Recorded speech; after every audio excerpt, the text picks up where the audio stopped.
ನಿಮ್ಮ ನಿತ್ಯ ಕರ್ಮಗಳಲ್ಲಿ, ದಿನಚರಿಯಲ್ಲಿ ನಾನು ಹೇಳುವ ಸೂತ್ರಗಳನ್ನ ನೀವು ಅಳವಡಿಸಿಕೊಂಡಿದ್ದೇ ಆದಲ್ಲಿ ಖಂಡಿತವಾಗ್ಲೂ ಆರೋಗ್ಯ ಅಭಿವೃದ್ಧಿ ಆಗುತ್ತೆ. ಆರೋಗ್ಯ ಅಭಿವೃದ್ಧಿ ಆದರೆ ನಿಮ್ಮ ಜೀವನ ಕೂಡ ಸಮೃದ್ಧಿಯಾಗುತ್ತೆ.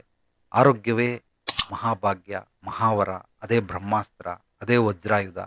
ಆರೋಗ್ಯ ಇದ್ದು, ಆರೋಗ್ಯವಾಗಿದ್ದು ನೀವು ಜಗತ್ತಿನ ಎಲ್ಲ ಕಡೆ ಸುತ್ತಾಡಬಹುದು, ಎಲ್ಲವನ್ನ ಅನುಭವಿಸಬಹುದು, ಎಲ್ಲವನ್ನ ನೀವು ನಲಿಬಹುದು.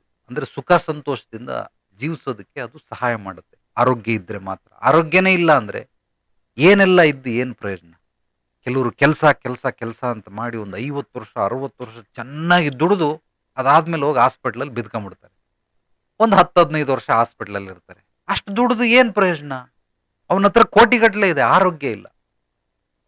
ಎಲ್ಲರೂ ಕೂಡ ಅದೊಂದು ಆ ಮಮ್ಮಿ ಹುಳ ಬಿಟ್ಟಂಗೆ ಎಲ್ಲರೂ ಬಿಟ್ಕೊಂಡ್ಬಿಟ್ಟಿದ್ದಾರೆ. ಏನಂದ್ರೆ ವಯಸ್ಸಾದ್ಮೇಲೆ ನಾನು ತೀರ್ಥಯಾತ್ರೆ ಮಾಡಬೇಕು ಅಂತ.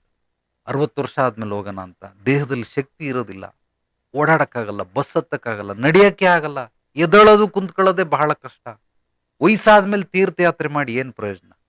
ನೀವು ಕರೆಕ್ಟಾಗಿ ಫಾರಿನ್ ಸಿಸ್ಟಮ್ ಅಂದ್ರೆ 1 ವರ್ಷದಲ್ಲಿ 10 ತಿಂಗಳು ಕೆಲಸ ಮಾಡ್ತಾರೆ. ಮೈ ಬಗ್ಸಿ ಕೆಲಸ ಮಾಡ್ತಾರೆ, ಬೆವರಿಳಿಸಿ ಕೆಲಸ ಮಾಡ್ತಾರೆ. 2 ತಿಂಗಳು ಪೂರ್ತಿ ವರ್ಲ್ಡ್ ಎಲ್ಲ ಸುತ್ಕೊಂಬರ್ತಾರೆ ಜಗತ್ತಿನೆಲ್ಲ. ಅವ್ರಿಗೆ ಇಷ್ಟ ಬಂದಿದ್ದ ಕಂಟ್ರಿ ಒಂದೊಂದು ವರ್ಷ ಒಂದೊಂದು ಕಂಟ್ರಿಗೆ ಓಡ್ ಬರ್ತಾರೆ. 2 ತಿಂಗಳು ಅದ್ಭುತವಾಗಿ ಓಡ್ ಬರ್ತಾರೆ. ನಿಮಗೆ ಇಷ್ಟ ಇದ್ರೆ ಪುಣ್ಯಕ್ಷೇತ್ರಗಳಿಗೆ ಹೋಗಿ, ಇಲ್ಲಾಂದ್ರೆ ನಿಸರ್ಗ ತಾಣಗಳಿಗೆ ಹೋಗಿ. ನಾಡ್ ಸುತ್ತಿ, ದೇಶ ಸುತ್ತಿ, ಇಲ್ಲ ಪ್ರಪಂಚನೇ ಸುತ್ತಿ.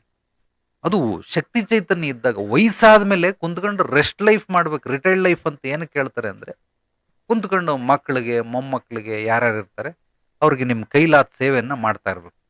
ಒಂದು ಒಳ್ಳೆ ಅನುಭವಗಳನ್ನ ಹಂಚ್ಕೊಳ್ಳಿ, ಬೋಧನೆ ಮಾಡಿ, ಉಪದೇಶ ಮಾಡಿ, ಧ್ಯಾನ ಹೇಳ್ಕೊಡಿ, ನಿಮ್ಮ ಕಲ್ತಿರೋಂಥ ಪುಸ್ತಕಗಳು ಬರೀರಿ. ಈ ರೀತಿ ವಯಸ್ಸಾದ ನಂತರ ನಾನು ಓಡಾಡ್ತೀನಿ ಅನ್ನೋನು ಶಕ್ತಿ ಇದ್ರೆ ಓಡಾಡಿ, ಅದಕ್ಕೇನು ತೊಂದರೆ ಇಲ್ಲ. ಬಟ್ ಎಲ್ಲರೂ ಆ ಮೈಂಡ್ ಸೆಟ್ ಇಂದ ತೆಗೆದುಬಿಡಿ.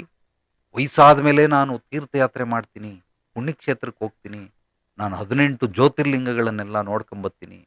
ಅವಾಗ ಆಗಲ್ಲಪ್ಪ. ಶಕ್ತಿ ಇದ್ದಾಗ ಹೋಗಿ.